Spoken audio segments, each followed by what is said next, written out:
है एवरीवन। तो हम लोग शुरू करने वाले हैं क्लास 8 का चैप्टर 10 स्वतंत्रता के बाद का भारत। एक नया खंडित राष्ट्र हुआ।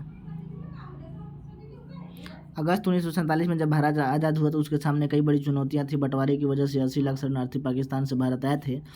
इन लोगों के लिए रहने का इंतजाम करना, उन्हें रोजगार देना जरूरी था। इसके बाद रियासतों की समस्या थी कि तकरीबन 500 रियासतें राजाओं या नवाबों के शासन चल रही थी। इन सभी को नए राष्ट्र में शामिल होने के लिए तैयार करना टेढ़ा काम था। शरणार्थी और रियासतों की समस्या का फौरन ध्यान देना लाजमी था।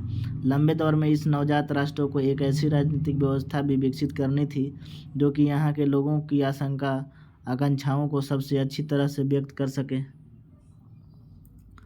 यानी जब भारत 1947 में आज़ाद हुआ था तो उसके बाद सबसे बड़ी चुनौती थी कि 80 लाख शरणार्थी और पाकिस्तान से यहाँ आए थे। तकरीबन 500 रियासतें थे। सबको एकजुट में लाना, सबको मोटिवेट करना कि नहीं आप मेरे साथ आइए। और ये जो भीड़ आपको दिख रहा है ये महात्मा गांधी की डेथ का है, फरवरी 1948 का, जो कि अभी स्वतंत्र को 6 महीने भी नहीं हुए थे कि सारा राष्ट्र गहरे शोक में पड़ गया। 30 जनवरी 1948 को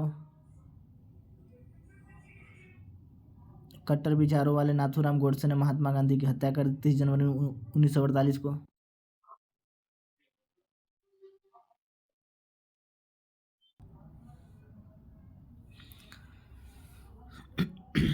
तो जैसा कि आप देख रहे होंगे हम लोग यहाँ शुरू करने वाले हैं 1947 में।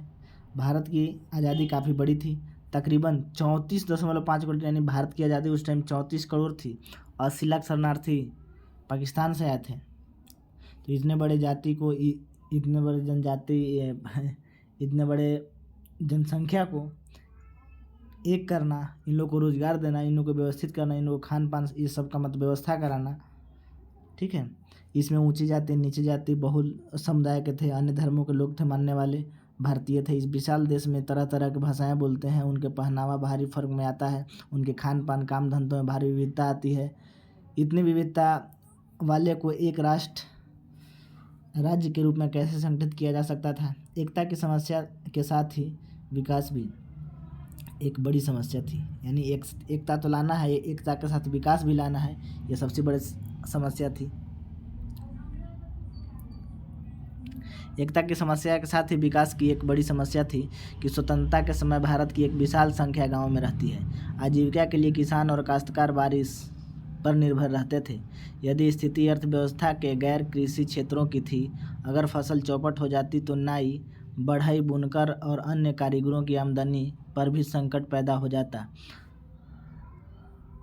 शहरों में फैक्ट्री मजदूर भीड़ भरी झुग्गी बस्तियों में रहते थे, जहां शिक्षा या स्वास्थ्य सुविधाओं की खास व्यवस्था नहीं थी। इस विशाल आबादी को गरीबी के चुंगल से निकलने के लिए न केवल खेती की उपज बढ़ाना जरूरी था, बल्कि नए उद्योगों का निर्माण करना भी, जहां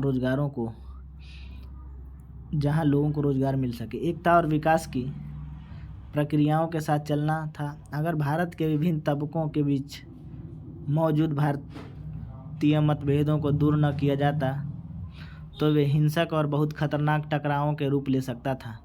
लिहाजा ऐसे टकराव देश के लिए महंगे भी पड़ते थे। कहीं ऊंची जाति कहीं नीची जाति के बीच, कहीं हिंदू और मुसलमानों के बीच, तो कहीं किसी और वजह से तनाव की आशंका बनी हुई थी। दूसरी तरफ अगर आर्थिक विकास के लाभ आबादी के बड़े हिस्से को नहीं मिलते हैं तो और ज़्यादा भेदभाव पैदा हो सकता था। ऐसी स्थिति में अमीर और गरीब, शहर और देहात, संपन्न और पिछड़े इलाके में पैदा हो सकता था। नया संविधान की रचना। दिसंबर 1946 में नवंबर 1949 के बीच तकरीबन 300 भारतीयों ने देश के राजनीतिक भविष्य के बारे में लंबा विचार विमर्श किया। यद्यपि संविधान सभा की बैठक नई दिल्ली के आयोजित की गई थी, परंतु इसके सदस्य पूरे देश में फैले हुए थे। वे सारी राजनीतिक पार्टियों के प्रतिनिधि थे। इन्हीं चर्चाओं के फलस्वरूप भारत का संविधान लिखा गया था। 26 जनवरी 1950 को लागू हुआ। 26 जनवरी 1950 को हमारा भारत का संविधान लागू हुआ। हमारे संविधान की एक खासियत यह थी कि उसमें सार्वभौमिक वयस्क मताधिकार का प्रावधान किया गया था। इसका मतलब यह था कि 21 साल से ज़्यादा उम्र के सभी भारतीयों को प्रांत को राष्ट्रीय चुनाव वोट देने का अधिकार था। यह एक क्रांतिकारी कदम था।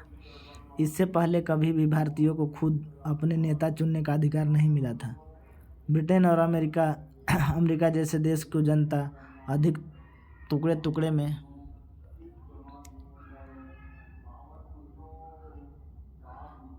ही दिया गया था। वे सबसे पहले संपन्न पुरुषों को वोट देने का अधिकार मिला। इसके बाद शिक्षित पुरुषों को भी मताधिकार दिया गया। मजदूर पुरुषों को काफ़ी लंबे संघर्ष के बाद अधिकार मिला। महिलाओं को सबसे अंत में अधिकार मिला, वह भी लंबे समय जुझारू संघर्ष के बाद। इसके विपरीत भारत में आज़ादी के कुछ ही समय के बाद ये फैसला ले लिया गया कि देश के सभी स्त्री पुरुषों को अधिकार दिया जाएगा कि वे भले ही अमीर हो या गरीब हो, पढ़े लिखे हो या अनपढ़ हो, उनको वोट देने का अधिकार दिया जाएगा। संविधान की दूसरी विशेषता यह है कि उसमें तमाम जातियों, धर्मों, किसी भी तरह के पृष्ठभूमि के संबंध में याद रखने के लिए नागरिकों को कानून के नज़र में समान माना जाएगा। भारतीय कुछ लोग चाहते थे कि भारत की राजनीतिक व्यवस्था हिंदू आदर्शों पर आधारित हो और भारत को एक हिंदू देश को घोषित किया जाए। अपनी बात के समर्थन में उन्होंने पाकिस्तान का उदाहरण दिया कि जिसका गठन ही एक समुदाय है मुसलमानों के हितों की रक्षा के लिए किया गया था। परंतु भारतीय प्रधानमंत्री जवाहरलाल नेहरू का मत स्पष्ट था कि भारत हिंदुस्तान नहीं बन सकता और न ही बनना चाहिए। परंतु भारतीय प्रधानमंत्री जवाहरलाल नेहरू का मत स्पष्ट था कि भारत हिंदू पाकिस्तान नहीं बन सकता और न ही बनना चाहिए। मुसलमानों के अलावा भारत में सिख और ईसाइयों की बड़ी संख्या थी। इसके अलावा पारसी, जैन और अन्य धर्मों के लोग भी रहते थे। नए संविधान में इन सभी समुदायों को लोगों को वही अधिकार दिए गए थे जो अधिकार हिंदुओं के दिए गए थे, चाहे सरकारी या निजी क्षेत्र की नौकरियों का सवाल हो या कानून से संबंधित कोई मामला हो। इन सभी समुदायों के लोगों वैसे ही अवसर प्रदान करते हैं देने का प्रावधान किया गया है जैसे हिंदुओं को दिए जा रहे थे।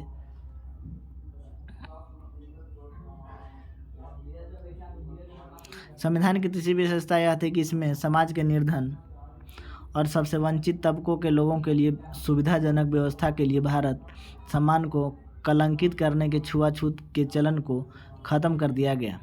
अब यह हिंदुओं के मंदिरों केवल ऊंची जातियों को ही लोग जाते थे, लेकिन अब उन्हें भी सभी लोगों के लिए खोल दिया गया जिन्हें अब तक अछूत माना जाता था या वे मंदिरों में जा सकते थे। एक लंबी बहस के बाद संविधान सभा में यह तय किया गया कि विधायिका की कुछ सीटें और सरकारी नौकरियों पर कुछ निचली जातियों के सदस्यों के लिए आरक्षित किया जाए। कुछ लोगों की दलील थी कि अछूत, जिन्हें उस समय हरिजन कहा जाता था, उम्मीदवारों के पास इतने अंक और शैक्षणिक योग्यता नहीं होती है कि वे भारतीय प्रशासनिक सेवा जैसी प्रतिष्ठित नौकरियों में जा सकें। परंतु जैसा कि संविधान सभा में सदस्य H.J. खांडेकर ने कहा कि हरिजनों की अक्षमता के लिए सबसे ऊंची जातियों का जिम्मेदार है और अपने सुविधावान सहकर्मियों को संबोधित करते हुए खांडेकर ने कहा कि हमें हजारों साल तक दबा कर रखा गया है। आपने जो हमें अपनी सेवा में लगाए रखा है और इस कदर बनाया दबाया है, ये अब न केवल हमारे मस्तिष्क और शरीर बल्कि हमारा हृदय भी काम नहीं करता है और न ही हम आगे बढ़ पाने में सक्षम हैं। अभूतपूर्व अछूतों के साथ साथ आदिवासियों या अनुसूचित जनजातियों को विधायिका और नौकरियों में आरक्षण दिया गया। अनुसूचित जातियों की तरह इन भारतीयों को भी वंचित रखा गया था और उनके भेदभाव किया गया था। आदिवासी आधुनिक स्वास्थ्य सुविधाओं और शिक्षा से वंचित थे।